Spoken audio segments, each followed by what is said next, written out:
Ponte City Apartments was designed in 1975 by architects Manny Feldman and partners.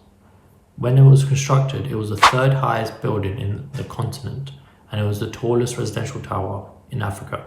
Ponte City Apartments is located in the Hillbrow neighborhood of Johannesburg, South Africa. During the apartheid era, Johannesburg was divided into racially segregated areas, with Hillbrow designated as a grey area that was intended to be a buffer zone between the white and black areas. However, Hillbrow became increasingly multiracial and multicultural, with people from a variety of racial and ethnic backgrounds living and working there.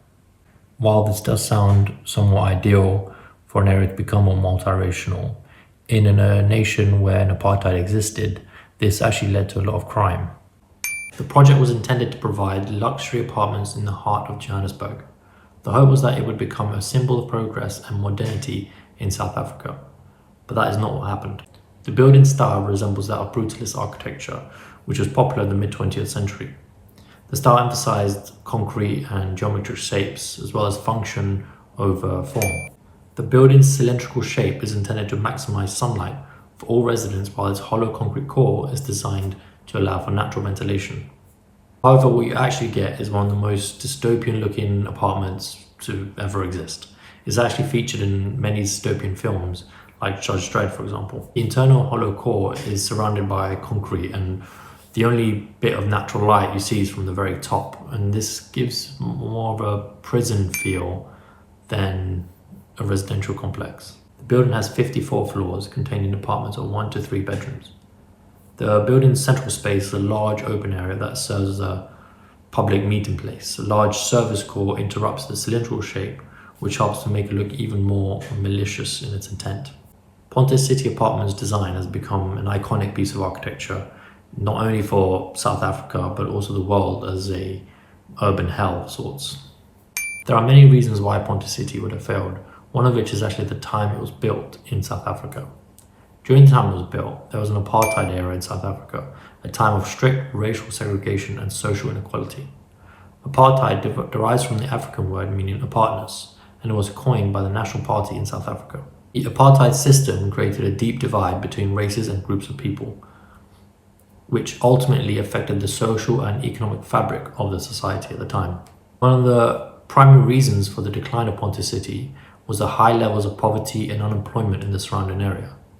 After the end of apartheid, many black South Africans were able to move into previously white-only areas, such as Hillbrow, where Ponte City was located. However, the transition was not easy, and the new residents often faced discrimination and limited access to jobs and resources. This led to high levels of poverty, crime, and social unrest in the area. This ultimately led to Ponte City being kind of hallmark for crime and destruction. Much of the sort of neighboring drug dealers and criminals resided in Ponte City and used it as a kind of base for their operations. The political situation in South Africa also played a role in the decline of Ponte City. After the end of apartheid, the government implemented policies that aimed to redistribute wealth and resources more equitably across the country. However, the implementation of these policies was often inefficient, leading to a lot of residents becoming frustrated. Public funds were often mismanaged or handled by corrupt officials, which led to a lack of investment in public services, especially in areas like Hillbrow, where Ponte City is. The architectural design of Ponte City was a huge factor why it failed. This sort of cylindrical shape didn't really provide any kind of natural light or ventilation into the apartments. And this hallway that you can see here with the windows, those windows were actually really badly constructed. So they were quite easy to either fall or be pushed out of them during the worst times at Ponte City.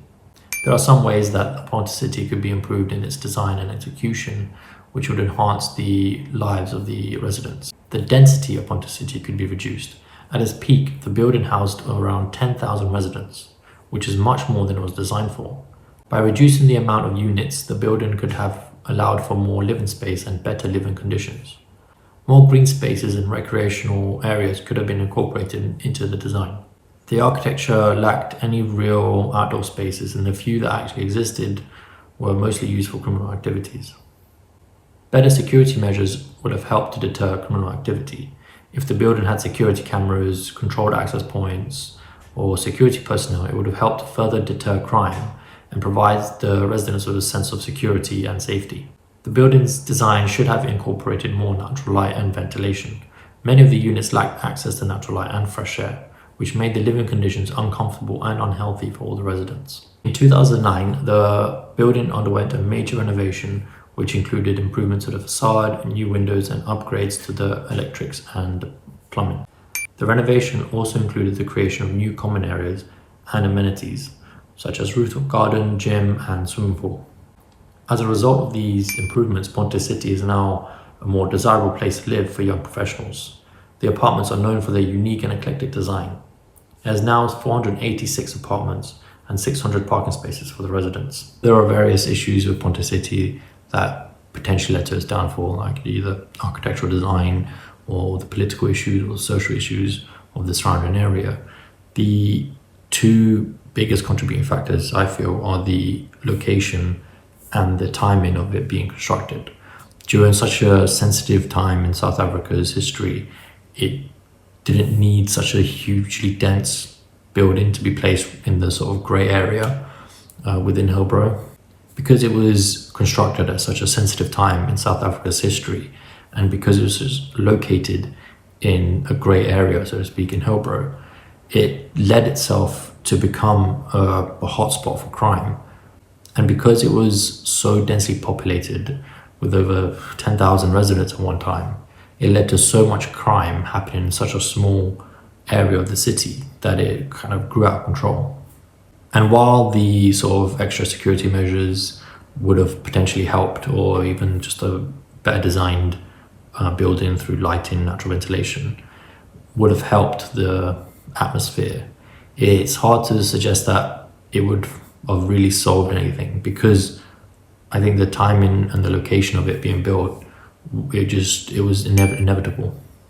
And in 2009, once the new owners took over, they did sort of renovate it and bring it back to life, essentially. They did increase security measures, which not only makes it safer for the residents to live there, it also makes it safer for tourists to visit. And when you kind of look at the different accounts online from residents, they do have a sense of pride of the tower. They can sense the kind of history that it holds and the importance and relevance to South Africa. If you like the video, please like the video and subscribe for more architectural related content.